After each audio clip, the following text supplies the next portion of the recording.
Thank you for joining us this afternoon. Please join me in our opening prayer. The energy of love is within us and is us. Whole and complete is the I am that we are. We awaken to the truth of our being. We will this be done within and without. May we come to recognize that we receive all that we give. We know that we have forgiven ourselves when we forgive others of all grievances held within our minds. May we not be led into temptation by the voice of separation, but instead may we transcend all illusions. For ours is the power, peace, and love of Christ consciousness found within each of us, who is but the perfect extension of the one mind and heart that is shared by all, and is our birthright as the holy extensions of love itself. In our affirmation of faith, we believe in one God, the author and energy of all life, whose love sustains the universe and all things found within it. Our 5 Christ principles are: 1. There is only one energy in the universe. That energy is love, at all times active in everyone, everywhere. 2. We are the divine energy of love, and that energy is found throughout the universe and in all things, whether seen or unseen. 3. We create our experiences by what we choose to think, feel, and believe, thereby establishing our responsibility for our own choices. 4. Through opening our heart center, we connect with the energy of love and bring out the Christ within us. And 5. We express our desire to be of service when we live and demonstrate Christ's consciousness in all our affairs.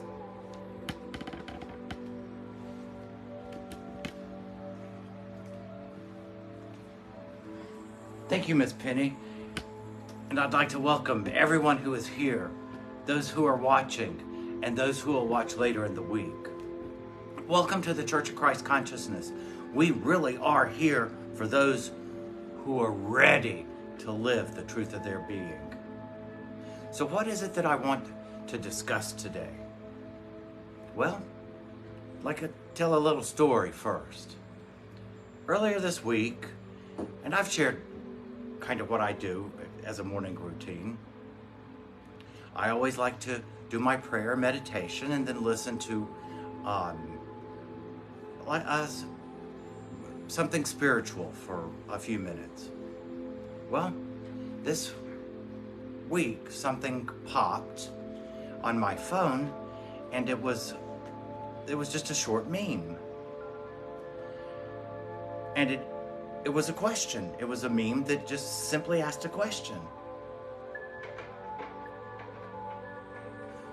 And the question was, who do you owe the greatest apology to?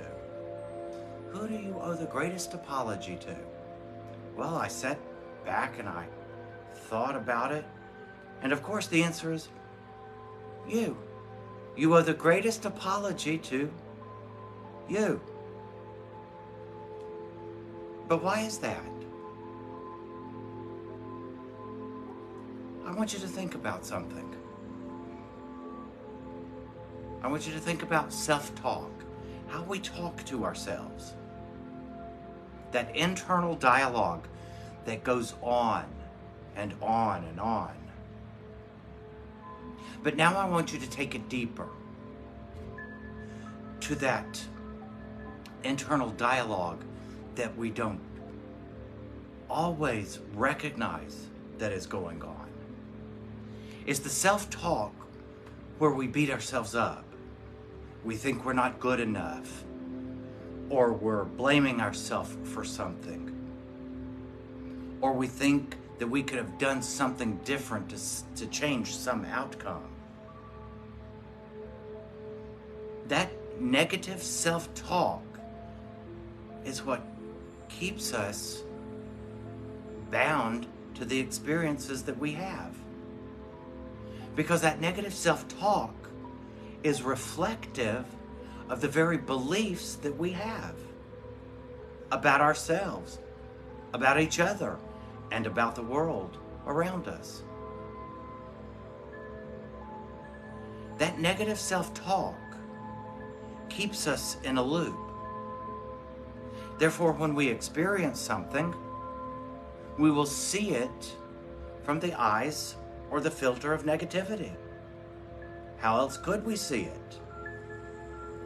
And that's what I want you to think about.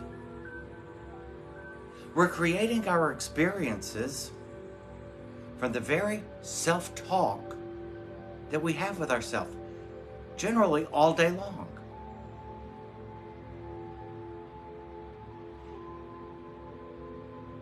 But when we can quiet the mind,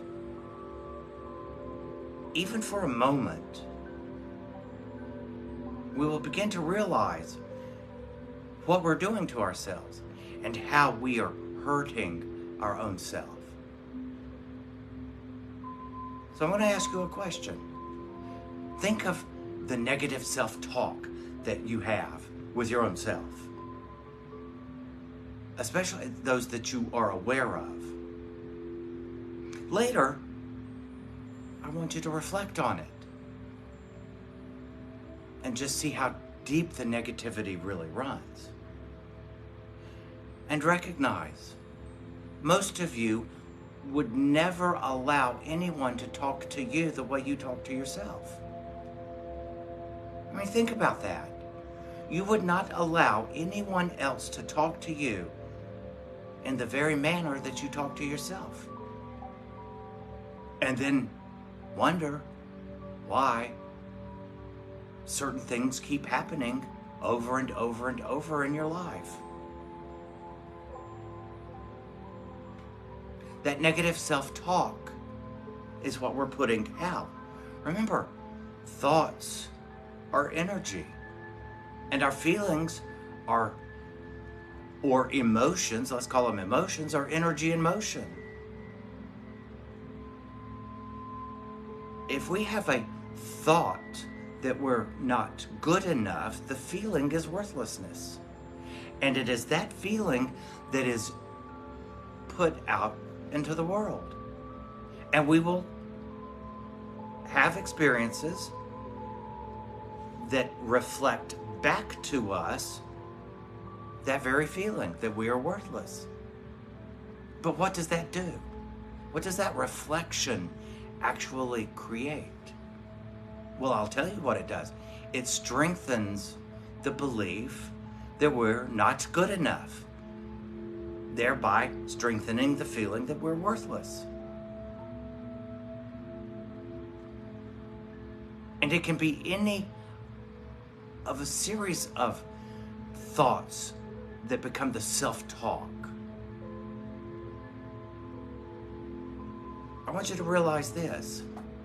Even the thought, I could have done that differently, is selling yourself short. In the moment, you, like the rest of us, are doing the best we can in that moment.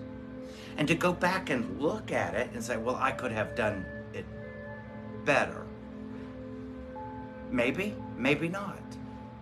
That's what I want you to realize, is that is negative self-talk. Why not look back at the experience and say, I did the best I could in that moment, and I am happy in this moment. Because to look back on something that we think we did, or we didn't do, or we could have done better, doesn't change anything in this moment.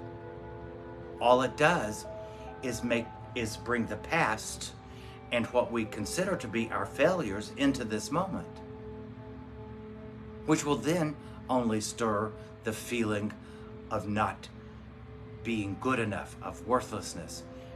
And in the very moment we're selling ourselves short, and in the moment we are creating our future experiences that will again reflect back that we sold ourselves short and that we're worthless.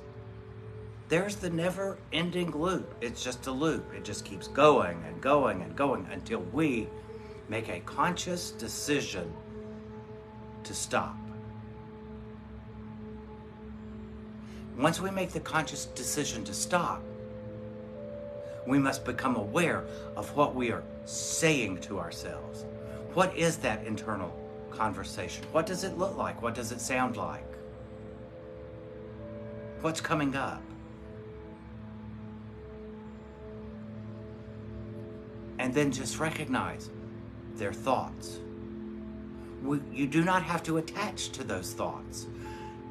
You have the power within you to say, I don't choose to go there. And just let the thought go on by. In other words, bless the thought. Forgive it, bless it, and let it pass. You do not have to entertain that thought or any thought. It's your choice. Choice is where your power is. And you have the choice whether to live in conflict or peace.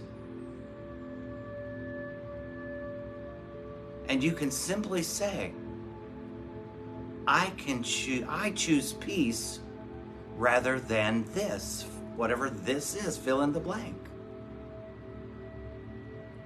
I choose peace. And to have a peaceful mind is to have a mind that is not in judgment. So let's go back to the beginning. We have negative self-talk because we are judging some aspect of ourselves. No one judges us as harsh as we judge ourselves. And that's where the problem comes in. For Jesus the Christ taught us to judge not. He didn't tell us not just to judge others. He meant don't judge ourselves as well. Because whatever we're judging ourselves as, we're binding ourselves to it. And did he not also say, what you bind on earth, you bind in heaven. What you loose on earth, you loose in heaven. So that negative self-talk where we're judging ourselves, we're binding ourselves within. And we will be in conflict. We will not experience peace. How can we? For in that moment we are the judge, jury, and the executioner of our own self. But to live in peace is to have a mind that is free of judging. Most people define peace as the absence of conflict. Peace is really a mind that does not judge, because it is judgment that creates the conflict, both internal and external. So if we are judging ourselves, we are binding ourselves to the very things that we don't like.